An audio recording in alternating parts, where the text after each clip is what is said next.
le basket national et régional, c'est sur Radio Coup Direct.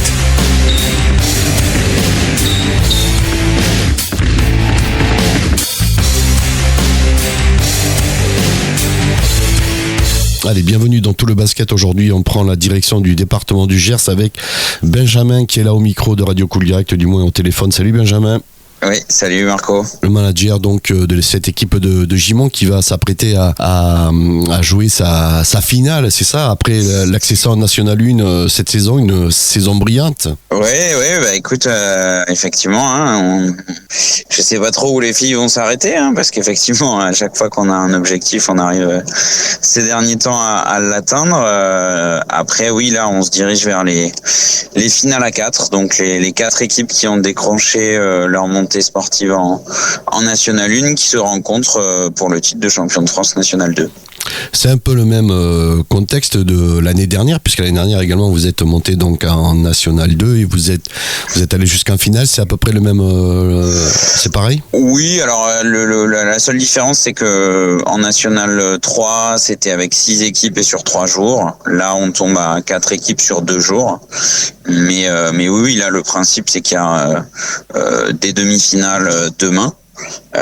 Et ensuite les 2 vainqueurs des demi-finales se retrouvent en finale le lendemain et les 2 perdants jouent la finale pour la 3e place pour la 3e médaille, on va dire. Oui, c'est ça. Je rappelle, la saison dernière, c'était la National 3. Là, cette fois-ci, c'est la National 2.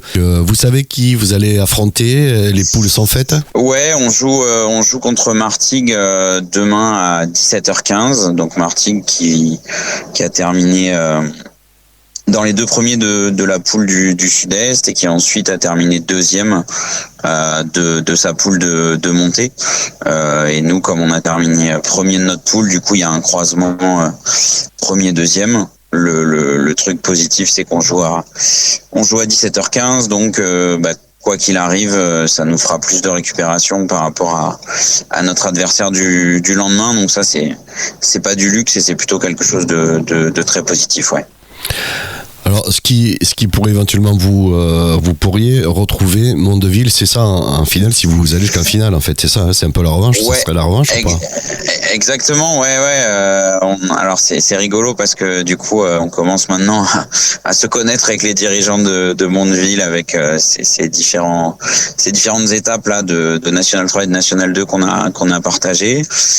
Donc Mondeville joue Annemasse, qui est une équipe très solide aussi et oui, si on avait le bonheur, alors on va se le souhaiter pour les 2 équipes de gagner la demi-finale pour essayer de prendre la revanche par rapport à Mondeville, contre qui on avait perdu en finale l'an dernier en National 3. Cette année, on s'est retrouvé en poule de montée avec une première confrontation très disputée sur laquelle nous on n'est pas passé loin de la victoire. Une deuxième confrontation qui était un peu plus déséquilibrée parce qu'elles avaient des joueuses qui manquaient. Donc oui, si on pouvait retrouver Mondeville et essayer de se battre à nouveau pour le titre ensemble, ce serait assez idéal pour nous, ouais. Oui, je rappelle également, donc vous avez également obtenu la montée pour la National 1. Ça fait 2 montées en 2 ans, c'est ça, hein? Tu t'attendais à un tel scénario? Tu pensais à un tel scénario l'année dernière ou pas?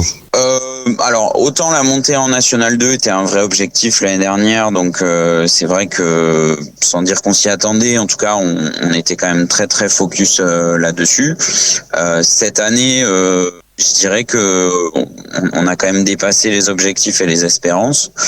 Je pense qu'on a eu la chance d'avoir un groupe assez élargi avec que des filles qui peuvent jouer en National 2 et apporter vraiment une plus-value. Donc c'est vraiment tout un groupe. Je pense qu'il faut féliciter, saluer. Là, on a pris la décision d'amener tout le monde à Paris à Compiègne là pour ce Final Four. Donc les 14 filles qui ont participé à cette montée seront là et ça sera, je pense, quoi qu'il arrive, un bon moment partagé avec tout le monde. Après, oui, écoute, on s'est pris au jeu petit à petit, hein.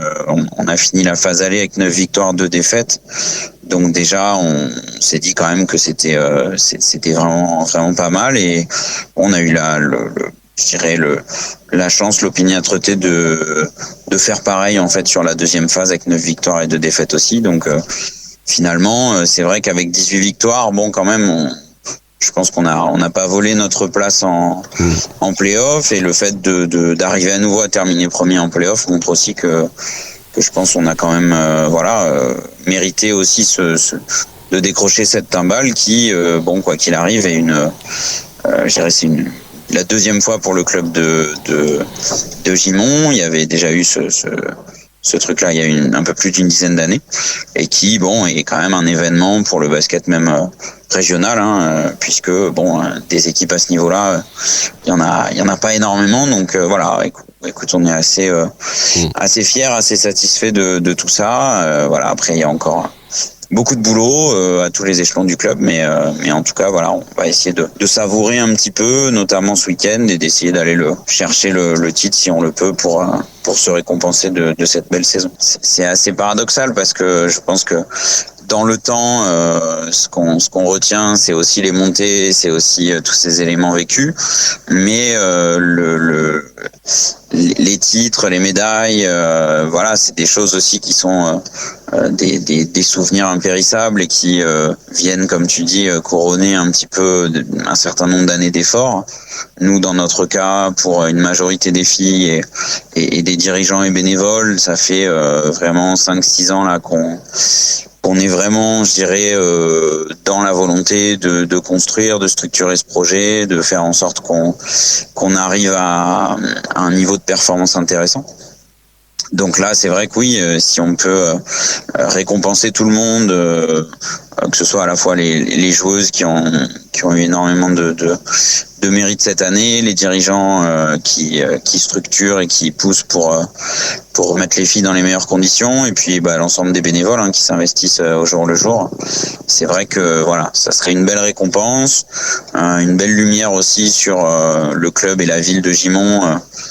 Ville délibérément sportive, je dirais, dans de nombreux domaines. Donc voilà, ce serait une belle publicité pour la ville, le département, la région et tout le basket d'Occitanie finalement. Donc voilà, on a sans se mettre trop de responsabilités sur les épaules, on a à cœur quand même de bien terminer et d'essayer de finir sur la plus haute marche du podium.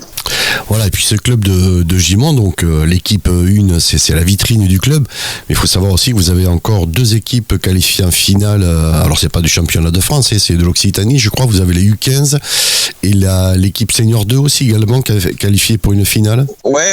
Alors cette année, c'est vrai qu'on a quand même plutôt de belles concrétisations. Alors même en plus de ces équipes-là, on a les U13 qui sont elles aussi en finale régionale demain. Et après, oui, la semaine prochaine, finale Occitanie, donc vraiment grande région, avec les U15 qui vont jouer le titre, et puis notre équipe réserve qui accède à la pré-nationale, donc a elle aussi décroché sa montée, qui la semaine dernière a décroché sa finale en venant à bout de Moissac. Et puis du coup voilà, effectivement un match de plus aussi pour cette équipe pour essayer de couronner une super saison avec un groupe là aussi de très bon esprit, de très bonne facture, qui a fait railler toute l'année sur les terrains régionaux pour aller chercher cette petite récompense. Donc je dois avouer que c'est pas désagréable que chaque week-end on ait des week-ends de phase finale là depuis un mois et demi. C'est vraiment une jolie performance collective. Voilà, on vit à l'heure des finales du côté du basket à Gimont, et ça commence par ce week-end à Compiègne, donc pour l'équipe 1 et peut-être le sacre. C'est ce qu'on peut vous souhaiter de pire, être sacré. J'espère. Écoute, on va tout faire pour, en tout cas. Merci à toi, Benjamin, d'être passé au micro de Cool Direct. Merci bien. Merci, Marco.